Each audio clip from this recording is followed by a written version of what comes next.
प्रक्रिया है शक्कर प्रोडक्शन से लेकर और पैदावार तक, और सबसे ज़्यादा पैदावार किस मेथड से ले सकते हैं उसके विषय में आपको विस्तृत जानकारी देगी। इसके बाद भी अगर जो आपको कोई सवाल लगता है कि हम पूछ नहीं पाए हैं तो सर भी अभी मौजूद हैं, बीच में आप सवाल कर सकते हैं, पूछ सकते हैं, क्योंकि आप पूरी जानकारी लेकर जाएँ, हम लोग ऐसा उम्मीद करते हैं।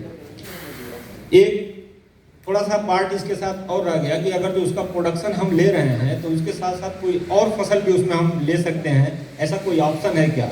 तो आप लेते आए हैं लेकिन दूसरे फसलों के साथ लेते हैं। हम लोग ये चाहते हैं कि आप मेंथा के साथ भी उसको इंट्रोड्यूस करें, अपने फसल के साथ ले आएँ, ताकि उसकी मेंथा के साथ साथ जो दूसरी फसल का जो प्रोडक्शन है वो भी आपको मिले। यानी कि जितना भी आपको पैदावार मिलेगी वो आपको लाभ होगा।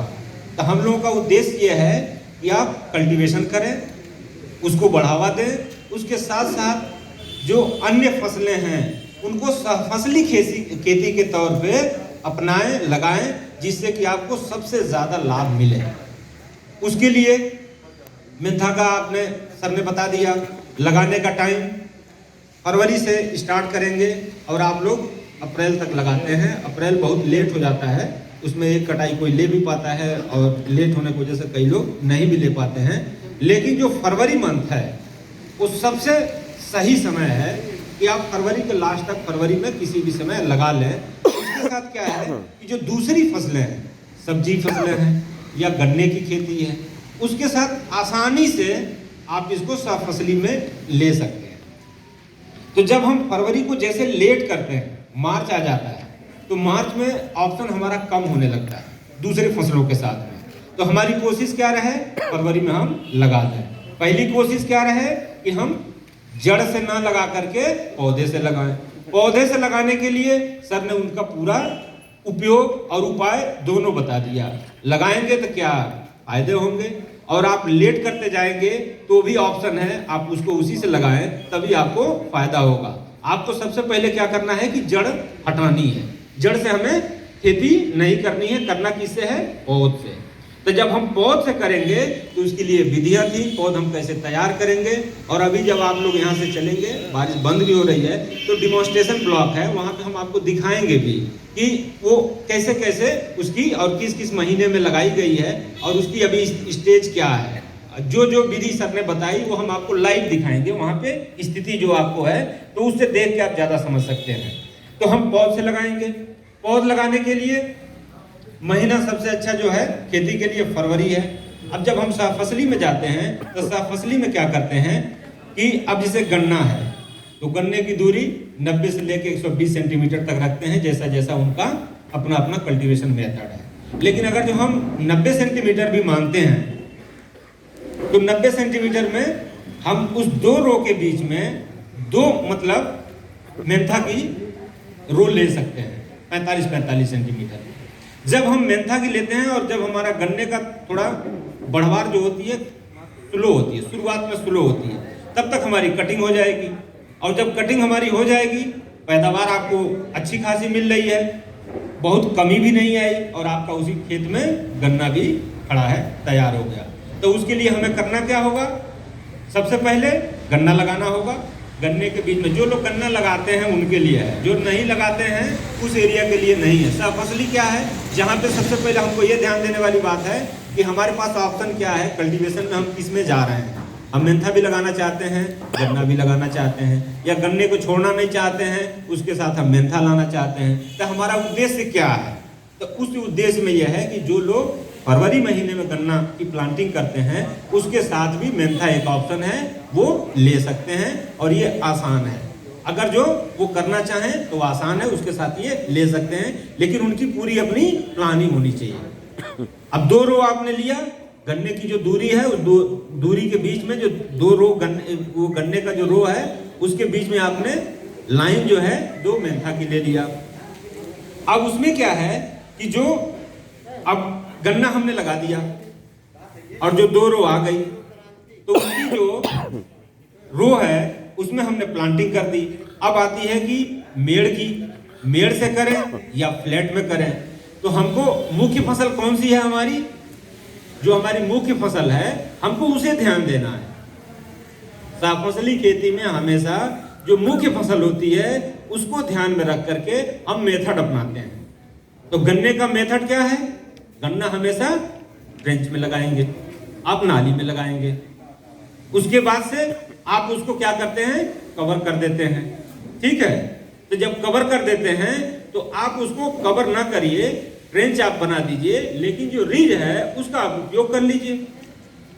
मेंथा कट जाएगा, कटने के बाद जैसे गन्ने का स्प्राउट होगा, बढ़वार होगी, और जैसे हार्वेस्ट होगा आप उसकी जैसे गुड़ाई करेंगे, मिट्टी अपने आप आ जाएगी, फिर वो गन्ने की बढ़वार भी हो जाएगी। एक ये ऑप्शन है। दूसरा ऑप्शन क्या है?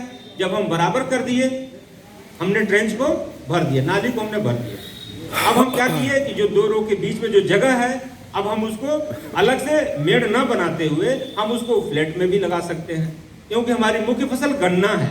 हमको पहले गन्ने को पूरा चांस देना है कि ये हमारी फसल नुकसान ना हो। उसके साथ हमें अगर जो इसको लाना है तो ये एक ऑप्शन है, हम ले सकते हैं। दूसरी तरफ जब हम चलते हैं कि हमारी मुख्य फसल मेंथा ही है और उसमें हम दूसरी फसल को लेना चाहते हैं, तो हमने मेड़ विधि से कर दिया, और मेड़ विधि में जब कर दिया तो जो उसकी नाली है उस नाली में हम दूसरी फसल का समावेश करेंगे। सहफसली उसी को कहेंगे जिसको हम समावेश करेंगे। अब उसके लिए क्रॉपिंग हमें देखना है। सब्जी वाली फसलों के ऑप्शंस हैं, सब्जी वाले लगा लेंगे, जैसे भिंडी लगा लिया आपने।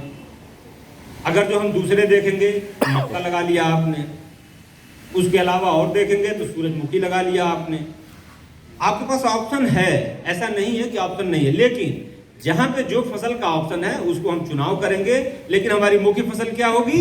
उस समय हमारी मुख्य फसल मेंथा होगी, तो हमको पूरा ध्यान, पूरा प्रोटोकॉल जो हम मेथड अपना रहे हैं वो मेंथा के लिए अपना रहे हैं। तो हम पूरा जो ध्यान अभी हमने जो बताया है, मेंथा पे जो चर्चा हुई है, उसको हम ध्यान किस पे देंगे? मेंथा कल्टीवेशन पे देंगे। और जब वो हमारा कंप्लीट होता है तो उसमें जो बचा हुआ स्पेस है, जो बचा हुआ रिसोर्स है, हम उसी रिसोर्सेस में सहफसली लेने का प्रयास करेंगे।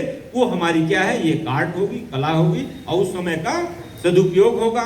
उसमें जो अतिरिक्त, इसमें भी ध्यान देने वाली बात है, जो अतिरिक्त जो हम नत्रजन है, फास्फोरस है, पोटेशियम है, या और जो खाद है, वो हम सहफसली के लिए नहीं देंगे। किसको देंगे? देंगे हम मेंथा का ही, और उसी रिसोर्सेस में हम इनका उपयोग करेंगे। ठीक है, तो इनका उपयोग करेंगे तो ये आपका क्या हुआ? एक फसल के साथ साथ दूसरी फसल भी आपकी तैयार हो रही है, और अल्टीमेटली आपको फायदा दे रही है, और वो आपको ज्यादा से ज्यादा लाभ मिले, इसका हम कोशिश करते हैं कि आपको फायदा मिले। अब इसके साथ साथ जब मेंथा का है तो मेंथा जब फरवरी में लगाएंगे तो फरवरी लगाने का उद्देश्य यही है कि हमको 2 कटिंग लेना है, और हमारा प्रयास पूरा होना चाहिए कि हम उसको 2 कटिंग लें। अगर जो मेंथा फरवरी में लगाया और एक ही कटिंग ले पाए तो हमारा उद्देश्य फरवरी लगाने का बिल्कुल ही नहीं है। आप तो मार्च में भी लगा करके कटिंग ले सकते हैं, और अप्रैल में भी लगा करके कटिंग ले सकते हैं। अप्रैल की पैदावार थोड़ी कम होगी, मार्च की वही आएगी, लेकिन एक कटिंग पे जो फरवरी में मिल रही है वही मार्च में मिलेगी। तो हमें फरवरी में लगाने का उद्देश्य क्या हुआ कि हम 2 कटिंग लें। और जब तक आप 2 कटिंग नहीं लेंगे मेंथा का, तब तक आपकी पैदावार जो 200 केजी का हम लोग यहाँ पे दावा करते हैं, 200 से 250, वो आपको कभी नहीं मिलेगा। एक कटिंग में कभी नहीं मिलेगा। एक कटिंग में आप कोई भी वैरायटी लगाइए, कोई भी मेथड अपनाइए, एक कटिंग में 200 का कभी नहीं जाएगा। आपको उसके नीचे ही कंप्रोमाइज करना होगा। इसलिए हम लोगों का कहना है कि आप लोग जब भी मेंथा का कल्टीवेशन करें, फरवरी में प्लांटिंग कर दें, और फरवरी में लगाने के बाद आप 2 कटिंग उसको निश्चित ही लें, ताकि उसकी समय से कटाई कर लें, समय से पेराई कर लें। बरसात से पहले पहले आपका ये कल्टीवेशन प्रैक्टिसेस समाप्त हो जाए। इन चीजों के विषय में आप लोगों को जो है जानकारी जो थी सहफसली से लेकर के, और जो मेंथा की 2 कटिंग के विषय में तो हम लोगों ने रखा। विस्तृत जानकारी सर पहले से ही दे चुके हैं। अब जो बातें होंगी हम लोग डेमो ब्लॉग में बताएंगे कि